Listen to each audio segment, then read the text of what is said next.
तुमको अगर कोई क्वेरी हो, कोई दिक्कत हो तो उन चैप्टर को बाद में हम कवर करेंगे। अब यहाँ से कंटिन्यू आगे का गणित पूरा करेंगे। डेली क्लासेस होंगी, ये आज की आपकी पहली क्लास रहेगी ऑनलाइन क्लास में। तो चैप्टर का नाम जैसा हमें दिख रहा है, कंटिन्यूटी एंड डिफरेंशिएबिलिटी, संकीयता और अवकलनीयता। इसका एक थोड़ा बहुत हिंट दिया जाता है कक्षा 11 में जो हम चैप्टर पढ़ते हैं, लिमिट एंड डिफरेंशिएशन। उसी का यूज करके हमको किसी दिए गए फलन की संकीयता की जांच करनी होती है। अब कंटिन्यूटी को किस प्रकार से डिफाइन करेंगे? कंटिन्यूटी को डिफाइन इस प्रकार से किया जाएगा कि यदि कोई फलन हमारे पास में है और वो अपने ग्राफ को विदाउट ब्रेकिंग कंप्लीट कर लेता है, कोई भी फलन हमारे पास में है और उसको हम ग्राफ प्लॉट कर रहे हैं और वो कहीं पर टूटे ना, किसी भी पॉइंट पर, जिस के लिए वो फलन डिफाइन है, जिस वैल्यू के लिए, वो किसी भी उनमें से किसी भी वैल्यू पर वो ब्रेक नहीं होना चाहिए। यदि वो ब्रेक नहीं होता है तो वो फलन कंटिन्यू है, उसकी कंटिन्यूटी बनती है। अगर फलन कहीं पे भी किसी एक भी पॉइंट पर ब्रेक हो गया तो फलन कहलाता है हमारा डिसकंटिन्यू। अब इसको हम मैथमेटिकल रूप में भी जानेंगे। पहले हम थोड़ा सा समझ लेते हैं कि कैसा फलन ब्रेक होता है, कैसे टूटता है। एक सिंपल हमने फलन लिया f(x) बराबर x, ये एक स्ट्रेट लाइन का फंक्शन है। फलन of x is equal to कितना है x। अगर हम इसका ग्राफ ड्रॉ करना चाहें तो ये हमारी एक्सिस होगी कार्टेशियन सिस्टम में, x y, यहाँ पर y डैश और इधर हो गया x डैश। अगर इसका ग्राफ ड्रॉ किया जाता है तो इसका ग्राफ कुछ इस प्रकार से बनता है, y is equal to x। इधर को भी बनता है और इधर को भी बनता है। तो जब ये हमने इसको ग्राफ बनाया है तो ये पूरा जाकर के ग्राफ ड्रॉ करोगे आप, वहां पर कहीं पर भी ब्रेक नहीं हो रहा, कंटिन्यू चल रहा है। तो इस प्रकार का फलन जो होगा वो हमारा कंटिन्यू, इसकी संकीयता की अगर जांच की जाएगी तो हम कहेंगे कि यह फलन संतत है, ये कंटिन्यू फंक्शन है। अब अगर हम एक दूसरा फंक्शन ले लें, f(x) इज इक्वल टू, ये फंक्शन ले लेते हैं हम, यहाँ पे f(x) is equal to define है हमारा 1 वैल्यू है x greater than equal to 0 और x इज इक्वल टू, ये यहाँ पे 2 वैल्यू डिफाइन है। यदि x is greater than equal to 0 है तो 1 वैल्यू है और 2 वैल्यू है फंक्शन की यदि x इज लेस देन 0 है। तो इस तरह से हमारे पास में एक फंक्शन दिया गया है, ठीक है भाई। अब इस फंक्शन को यदि मैं ग्राफ प्लॉट करना चाहूं तो ध्यान से देखें, जिस बच्चे को ग्राफ प्लॉट नहीं करना आता है वो सीख ले। f(x) का मतलब होता है y, f(x) का मतलब क्या होता है y, y डिनोट करता है f(x) और यहाँ पे ये इंडिपेंडेंट वेरिएबल कौन है हमारा x। तो x की ग्रेटर देन और इक्वल वैल्यू पर जो x इज ग्रेटर देन 0 मतलब x की वैल्यू 0 से ज्यादा होंगी। यहाँ पे ये ओरिजिन पॉइंट है, यहाँ पे x 0 होता है, 0 से ज्यादा वाला मतलब प्लस x की ओर को, इधर को ये y हो गया, ये माइनस x है, x डैश हो गया, माइनस x हो गया, ये y हो गया माइनस। तो x की वैल्यू अगर मैं इधर को पढ़ूंगा तो y की वैल्यू आएगी 1, मतलब यहाँ पे ये हो गया ये ग्राफ आपका plot. x is equal to 0 पर और x is greater than equal to 0 पर f(x) की वैल्यू है 1। उसके बाद यदि x की वैल्यू नेगेटिव रखी जाती है, मतलब x की वैल्यू जो है वो 0 से छोटी है, तो इसके लिए y की वैल्यू है 2, यहाँ पर आएगी। इसका ऐसा करके बना देते हैं,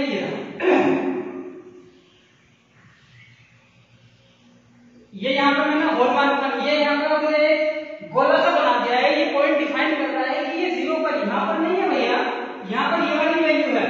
तो x इज इक्वल टू 0 पर जो है फंक्शन का ग्राफ यहाँ से शुरू होता है, ये यहाँ पे निशान हमको बता रहा है कि x इज इक्वल टू 0 पर फंक्शन की वैल्यू ये नहीं है, फंक्शन की वैल्यू ये वाली है। तो ये इस प्रकार का हमारा जो है ग्राफ प्लॉट हो गया। तो जब ये ग्राफ हमने बनाया, जरा ध्यान से देखना, मैंने इसको ऐसे बनाया पहले तो, उसके बाद चौक को उठाया, उठाने के बाद में यहाँ पर निशान लगाते हुए इसको फिर इधर बनाया x इज लेस देन 0 के लिए। तो इस ग्राफ को यदि मैं देखता हूं तो ये हम कह सकते हैं कि जब ग्राफ का जो जिस फंक्शन का ग्राफ प्लॉट हो रहा था उसको हम प्लॉट करते समय हमने पेन को या चौक को लिफ्ट किया, उठाया और उसके बाद दोबारा बनाया। तो ये यहाँ पे x इज इक्वल टू 0 पर फंक्शन टूट गया, ब्रेक हो गया, इसलिए इस फंक्शन को कंटिन्यू नहीं कह सकते। तो ये बिल्कुल सीधा सीधा अर्थ है कि किसी फंक्शन की कंटिन्यूटी का मतलब क्या होता है। इतना समझ में आ गया आपके ग्राफ से।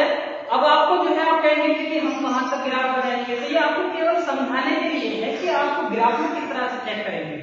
बाकी अगर आप कंटिन्यूटी अगर चेक करनी है तो उसके लिए गणितीय फॉर्मूलाज है, उन फॉर्मूलों को हम पढ़ेंगे और उनका यूज करते हुए हर एक क्वेश्चन को सोल्व करेंगे एक्सरसाइज के क्वेश्चन में। इससे तो हमें पता होना चाहिए कि आखिर हम किस तरह से बता सकते हैं कि कोई फंक्शन कंटिन्यू है या कंटिन्यू नहीं है। तो वो अपने ग्राफ की वजह से पता चलता है कि वो किस पॉइंट पर ब्रेक हुआ। ये भी पूछा जाता है कि किस पॉइंट पर ब्रेक हुआ है फंक्शन की, इस पॉइंट पर चेक करो, x बराबर 2 पर चेक करो, 1 पर चेक करो, 0 पर चेक करो। तो कोई पर्टिकुलर पॉइंट दे देगा उस पर कि आप इसको चेक करके बताएं कि ये फंक्शन कंटिन्यू है या कंटिन्यू नहीं है। तो अब हम गणितीय रूप में किस प्रकार से चेक करेंगे फंक्शन की कंटिन्यूटी, उसके लिए देख ले। उसके लिए हमें यूज करना पड़ेगा लिमिट को। फंक्शन की कंटिन्यूटी गणितीय रूप में चेक करने के लिए जब हम फॉर्मूला यूज करेंगे तो उसके लिए हम यूज करेंगे लिमिट, जो हम लिमिट कक्षा 11 में पढ़े हैं। तो लिमिट क्या होती है हमारी, कोई फंक्शन है हमारा कोई फंक्शन हमारे पास में है f(x) और किसी बिंदु किसी पॉइंट है हमारा x = c पर हमको इसकी लिमिट चेक करनी है। तो हम वहां पर लिमिट ये पढ़ते थे, limit x tends to c function of f। इस तरह से लिमिट पढ़ा जाता है। तो फंक्शन की कंटिन्यूटी चेक करने के लिए हम इस फंक्शन की जैसे किसी पर्टिकुलर पॉइंट, जैसे यहाँ पर हम इसकी कंटिन्यूटी चेक करवाएंगे, इस फंक्शन की x बराबर 0 पर कंटिन्यूटी चेक कीजिए, तो वो हमें कोई पर्टिकुलर पॉइंट दे देगा। हम यहाँ पे c लेकर के चलते हैं कि c पर कंटिन्यूटी चेक करनी है, संततता की जांच करनी है कि फंक्शन संतत है या संतत नहीं है। तो उसको यहाँ पर हमने मान लिया है c, ये कोई भी पॉइंट हो सकता है, वो क्वेश्चन में देगा। तो चेक करने के लिए हम इसकी लिमिट निकालेंगे कि जिस पॉइंट पर वो चेक करवा रहा है उस पॉइंट की लेफ्ट हैंड लिमिट और राइट हैंड लिमिट इक्वल आती है या नहीं आती है। जब हम चेक कर रहे हैं कि लेफ्ट हैंड लिमिट और राइट हैंड लिमिट इक्वल है या नहीं है, तो लेफ्ट हैंड लिमिट हो जाएगी हमारी लेफ्ट हैंड लिमिट। ये कंप्लीट लिमिट का फॉर्मूला है हमारे पास में। लेफ्ट हैंड लिमिट निकालने के लिए हम करेंगे कि जिस पॉइंट पर गए थे सी पर निकालना चेक करने हैं, तो सी के बैक वाला, पीछे वाला, तो लेफ्ट हैंड लिमिट को इस प्रकार से लिखेंगे, limit x tends to c minus, limit x tends to c minus. ये बता रहा है बैक साइड की वैल्यू निकालनी है जिसकी फंक्शन ऑफ x की। जैसे ज्ञात करेंगे लेफ्ट हैंड लिमिट, उसके बाद right hand limit find out करेंगे उसी फंक्शन की जो कि हमें दिया गया होगा, limit x tends to c plus function of, ठीक है। इस फंक्शन की लेफ्ट हैंड लिमिट ज्ञात करेंगे, उसके बाद फंक्शन की राइट हैंड लिमिट ज्ञात करेंगे। और थर्ड वन, क्योंकि कोई भी फंक्शन है ये नेसेसरी है कंडीशन, लेकिन इसी केवल इस पर हम चेक नहीं कर सकते कि कोई फंक्शन कंटिन्यू है या नहीं है, ये सफिशिएंट नहीं है, नेसेसरी है, ठीक है। तो लेफ्ट हैंड लिमिट भी निकालेंगे, राइट हैंड लिमिट भी निकालेंगे, और तीसरी वाली पहला पॉइंट निकालेंगे, दूसरा पॉइंट निकालेंगे, और तीसरा वाला पॉइंट में निकालेंगे हम उस फंक्शन की c पर वैल्यू, मतलब fc की वैल्यू, फंक्शन की उस बिंदु पर वैल्यू जिस बिंदु पर आप फंक्शन की संततता की जांच कर रहे हैं, कंटिन्यूटी की जांच कर रहे हैं। तो fc पर वैल्यू निकालेंगे। तीनों को निकालने के बाद में यदि लेफ्ट हैंड लिमिट बराबर आए राइट हैंड लिमिट और बराबर आए फंक्शन किसी पर्टिकुलर पॉइंट पर, ये fc यदि इस तरह से आ जाता है, तो ये फंक्शन तीनों की वैल्यू आपस में बराबर आती है, तो दिया गया फलन बिंदु C पर संतत कहलाता है। बिंदु C पर क्या कहलाता है, संतत कहलाता है, संतत कहलाता है। अर्थात यदि किसी फलन की संततता की जांच करनी है तो उस फलन के लिए left hand limit, right hand limit और उस बिंदु पर उस फलन का मान ज्ञात करेंगे। यदि तीनों की वैल्यू एक जैसी आ जाती है तो फलन हमारा संतत है, यदि तीनों की वैल्यू एक जैसी नहीं आती है तो फलन हमारा संतत नहीं है। एक बार जो है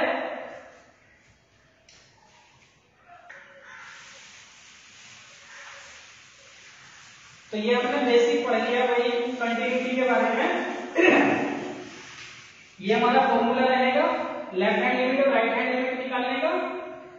नोट्स आपको अपलोड कर दिए जाएंगे, उसमें आप जो है, क्योंकि आपको इसमें वीडियो पुश करके जो है आप इसके नोट डाउन कर सकते थे, लेकिन अगर किसी ने नहीं किया है तो उसको नोट्स बाद में दे दिए जाएंगे। इन्हें साफ कर लेते हैं सबसे। तो इस लेक्चर में आपको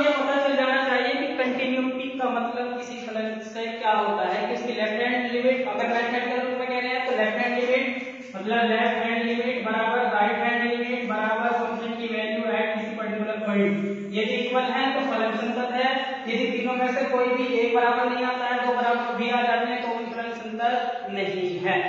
क्लियर हो गया। अब इसके बाद आता है इंपॉर्टेंट बीजगणित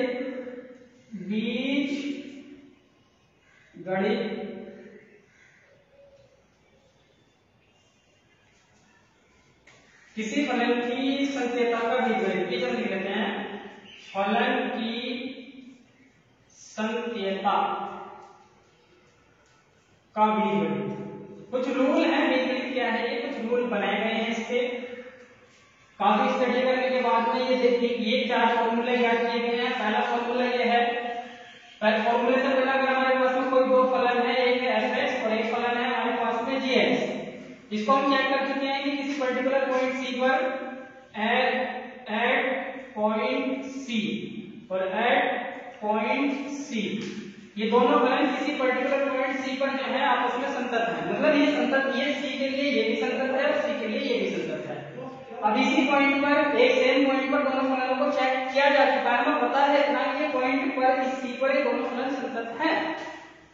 तो अब यदि हम पहले ये देखें कि ये दोनों फलन मिलकर के अगर एक नया क्वेश्चन बनाते हैं हम, जिसमें दोनों फलन जो है ऐड होने के साथ आ रहे हो कि कहीं पर ऐसा रखा हुआ हो fx और gx दोनों एडिशन में है, तो अगर ये c पर ये संतत है और c पर ये संतत है तो इन दोनों का एडिशन भी एट पॉइंट c पर संतत ही होगा। ये इसका फॉर्मूला है, ये आप इसकी ट्रिक कहते हैं, फॉर्मूला कहते हैं बना हुआ। तो ये एट पॉइंट c पर फलन संतत होगा, इन दोनों का योग भी। फलन hx संतत होगा। hx भैया इसको कह सकते हैं, इन दोनों के योग को hx कह सकते हैं। ये पहले से संतत था, ये भी पहले से संतत था c के लिए, ये c के लिए, तो इन दोनों का योग भी कैसा होगा, संतत होगा। यदि हमें इस तरह का कहीं क्वेश्चन एक्सरसाइज में दिखे जाएंगे, कई क्वेश्चन है इस प्रकार के, उनमें जिसका भी पता होगा हमें ये संतत हो रहा है, इसका पता हो रहा है, तो हम वहां पर डायरेक्ट यूज कर लेंगे कि ये दोनों अलग अलग बिंदु c पर संतत है, तो इनका योगफल भी संतत होगा। इसके बाद आ जाता है पॉइंट नंबर 2, ये एडिशन वाला था। अब इसी प्रकार से सब्ट्रैक्शन भी हो सकता है इन दोनों का, fx माइनस gx या gx माइनस fx कुछ भी हो सकता है। तो ये भी एट पॉइंट c पर इनका जो डिफरेंस होगा वो भी संतत होगा। रूल नंबर 3 है hx यदि इन दोनों की फंक्शनों की मल्टीप्लाई में रखे हुए हो ये कहीं पर fx into gx, अब वो बिंदु c पर पूछे कि ये फलन संतत होगा या नहीं होगा। यदि अलग अलग पहले से c पर संतत है तो इनका मल्टीप्लिकेशन भी जो एक नया फंक्शन बनाएगा वो भी एट पॉइंट c पर संतत होगा। मतलब यदि कोई दो फलन पहले से हमें पता है c पर संतत है तो उनका एडिशन भी, सब्ट्रैक्शन भी, मल्टीप्लिकेशन भी अगर गुणा में वो रखे हुए हैं तो ये इस कंडीशन में भी ये फलन कैसे बन रहे होंगे, संतत ही आएंगे। उसके बाद चौथा और लिख लेते हैं, इधर को लिख लेते हैं, यहाँ पे स्पेस नहीं है। चार वाला बचा है fx बटे gx, यदि इस तरह से कोई नया फलन बनाया हमको fx को ऊपर रख दें, gx को नीचे रख दें, ये c पर संतत है, ये भी c पर संतत है, वो पूछेगा कि ये सारे का सारा नया फलन जो बनाया है gx क्या ये संतत है c पर, तो ये बिल्कुल संतत होगा। ये भी बिंदु c पर, पॉइंट c पर संतत होगा जैसे पहले जैसा था, लेकिन यहाँ पर शर्त ये रहेगी कि gx जो है does not equal to 0, ये 0 नहीं होना चाहिए, यदि 0 हो गया तो फंक्शन अनडिफाइंड हो जाएगा। ठीक है, तो इसके लिए 0 नहीं है तो इसका जो रेशियो है अगर इसको आप डिवाइड रखते हैं तो भी संतत होगा। तो कहने का मतलब ये होगा लास्ट में ये निकल का आता है रिजल्ट कि दो फलन हमारे पास में है, वो एक बिंदु पर वो कॉमन बिंदु है उनका और वो दोनों जो है संतत हैं, उनका एडिशन, सब्ट्रैक्शन, मल्टीप्लिकेशन और डिवाइड अगर वो इस प्रकार से रखे हुए हैं तो उनको हम डायरेक्टली कह सकते हैं कि ये फलन हमारे संतत है। इसके बाद एक्सरसाइज शुरू करते हैं। एक्सरसाइज हमारी 5.1 कंटिन्यूटी चेक करने के लिए दी जाएगी। इस पूरी एक्सरसाइज में जो हमारा इसका बेसिक था वो हम पढ़ चुके हैं। ये फॉर्मूलाज को नोट डाउन कर ले, वीडियो को रोके और इनको नोट कर ले। यदि कोई बच्चा नहीं भी नोट करता है तो उसको अलग से नोट्स प्रोवाइड करा दिए जाएंगे, उसमें से नोट करना है। तो पहले एग्जांपल ले लेते हैं, एक्सरसाइज कल से शुरू करेंगे। इस वीडियो में एग्जांपल ले लेते हैं। हमारे पास में कोई फलन दिया गया है fx = x + 5। हमारे पास में कोई फलन है स्ट्रेट लाइन का फोटो यहाँ पे ये दिया गया है क्वेश्चन को fx = x + 5 बोला गया है कि इस फलन की सत्यता की जांच कीजिए एट x 1। चलिए 1 पर कर लेते हैं, किसी पर भी करवा सकता है। fx = x plus 5 at x = 1 पर फलन की संत्यता की जांच कीजिए, जांच कीजिए। अब किस प्रकार से करेंगे, इस क्वेश्चन को समझ आ जाएगा। पूरी एक्सरसाइज किस प्रकार से आपको लगानी है कॉन्सेप्ट को। तो हमारा जो fx है वो दिया गया है। सबसे पहले निकालेंगे हम लेफ्ट हैंड लिमिट। जो हमारी c था, जो क्वेश्चन में लिख रहे थे कि c पर निकालने हैं LHL RHL और फंक्शन की वैल्यू, वो ये c यही है, x = 1। ये c की जगह 1 रखा हुआ है हमारा। तो लेफ्ट हैंड लिमिट निकालेंगे। लेफ्ट हैंड लिमिट हो जाएगी लिमिट, ध्यान से देखते जाएं, limit x tends to, c की जगह कितना है 1, लेफ्ट हैंड है तो ऊपर लगाएंगे माइनस, क्योंकि बैक में जा रहे हैं। Limit x tends to 1 minus function f, यहाँ पर फंक्शन की वैल्यू है। अब इसको हम आगे बढ़ाएंगे, limit x tends to 1 minus fx की जगह fx का वैल्यू रख सकते हैं। यहाँ पे क्या है हमारा x प्लस 5, यहाँ पे रख सकते थे, लेकिन और थोड़ा बढ़कर रखेंगे, इसलिए fx की वैल्यू ये तो है। अब यहां से आगे किस तरह से लेफ्ट हैंड लिमिट को एक्सपेंड करेंगे, लिमिट, ये हमारा लिमिट का रूल है कि आप यहां पर हम एक छोटी सी वैल्यू h के लिए डिफाइन करेंगे कि h टेंड्स टू 0 और 1, जो ये रखा हुआ था हमारा x की जगह वहां पर रखा जाएगा 1 माइनस h प्लस 5। ध्यान से समझिए, ये कॉन्सेप्ट है, कहने का ये है कि जो हमारा फंक्शन होगा उस फंक्शन में x की जगह ये अगर यहाँ पर माइनस लगा हुआ है तो वो c माइनस h करके लिख देंगे, यहाँ c की जगह 1 है तो 1 माइनस h करके रख दिया हुआ है। और जहाँ पर ये टेंस टू है, यहाँ पे h जो है इतनी छोटी वैल्यू है तो 1 में से लेस करने के बाद में इसकी लेफ्ट साइड में आएगी, इसलिए h टेंस टू 0, 0 है नहीं लेकिन ऑलमोस्ट नियरेस्ट टू 0 ही रखा जाता है। तो h टेंस टू 0 लिमिट होगी 1 माइनस h प्लस h, और 1 माइनस h 5 और 1 कितना हो गया हमारा 6, लिमिट h टेंस टू 0, 5 और 1 6 माइनस h, लिमिट होएंगे h की जगह 0 रखेंगे तो कितना आ जाएगा हमारा, आ जाएगा भैया ये 6। ठीक है, ये हमारा h की जगह 0 रख दिया तो कितनी आ गई वैल्यू निकल के, 6 वैल्यू आ गई है हमारी निकल के। एक स्टेप जो है जैसा हमने यहाँ पर रखा हुआ था, limit x tends to 1 minus fx, इसको जो है यहाँ पर डायरेक्टली भी लिख सकते हैं कि ये x टेंस टू 1 माइनस लिखा हुआ है, यहाँ पर फंक्शन डायरेक्ट करके fx पर भी छोड़ देते हैं। तो ये आपकी मर्जी है कि आप कैसे सोल्व करेंगे। सीधी सी बात ये है कि जो यहाँ पे वैल्यू है x टेंस टू 1 माइनस, उसमें x की जगह नेक्स्ट लाइन में h टेंस टू 0 रखना है और उसमें से 1 माइनस h करके x के स्थान पर रखना है, जो भी फलन में x रखा हुआ हो। तो लेफ्ट हैंड लिमिट हमारी निकल के आ गई 6। उसके बाद राइट हैंड लिमिट निकालते हैं।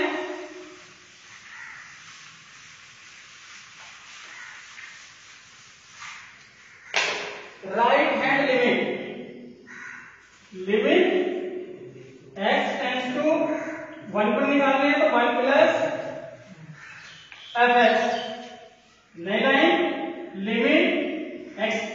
अब इसको जो है फंक्शन के अंदर शिफ्ट करेंगे तो यहाँ पे लिखेंगे h tends to 0 function of 1 plus h, ऐसे भी लिख सकते हैं।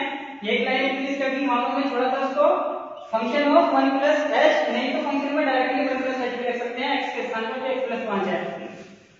अब नए लाइन से लिखेंगे limit h tends to 0 function में जहां पे x है उसके स्थान पर रखते हैं 1 प्लस h, तो 1 plus h plus 5, limit h tends to 0, 5 और 1 6 प्लस h, लिमिट को फिल करेंगे, यहाँ पे h की जगह 0 रखेंगे तो ये भी कितना आ जाएगा हमारा, ये भी आ गया इज इक्वल टू आ गया 6। तो लेफ्ट हैंड लिमिट हमारी आई निकल के 6, राइट हैंड लिमिट निकल कर आई हमारी 6। अब बचा हमारा फंक्शन की वैल्यू, क्योंकि fx इज इक्वल टू कितना है हमारे पास में x प्लस 5। अब हम रखेंगे x की जगह कितना रखना है हमको 1, तो f1 की वैल्यू और निकाल लेते हैं, 1 प्लस 5 इज इक्वल टू कितना आ गया 6। यहाँ पर हम देख सकते हैं कि लेफ्ट हैंड लिमिट हमने निकाली थी, यही हमारी लेफ्ट हैंड लिमिट 6 आई है। फिर राइट हैंड लिमिट निकाली, वो भी कितनी आई है हमारी 6। उसके बाद फंक्शन की वैल्यू 1 पर निकाली, वो भी कितनी आई है 6। अर्थात ये हम देख रहे हैं कि लेफ्ट हैंड लिमिट बराबर राइट हैंड लिमिट बराबर फंक्शन की वैल्यू, ये तीनों आपस में बराबर आ गए हैं। तो फलन हमारा x बराबर 1 पर संतत है। लास्ट में क्या लिख देंगे, अतः x बराबर 1 पर दिया गया फलन संतत है। एक्सरसाइज का पहला और दूसरा सवाल बिल्कुल सेम कॉपी लगने हैं, आप लोग ट्राई करें, करने की कोशिश करें, सेम टू सेम कंसेप्ट लगाने हैं। बाकी का कल कराएंगे। Thank you.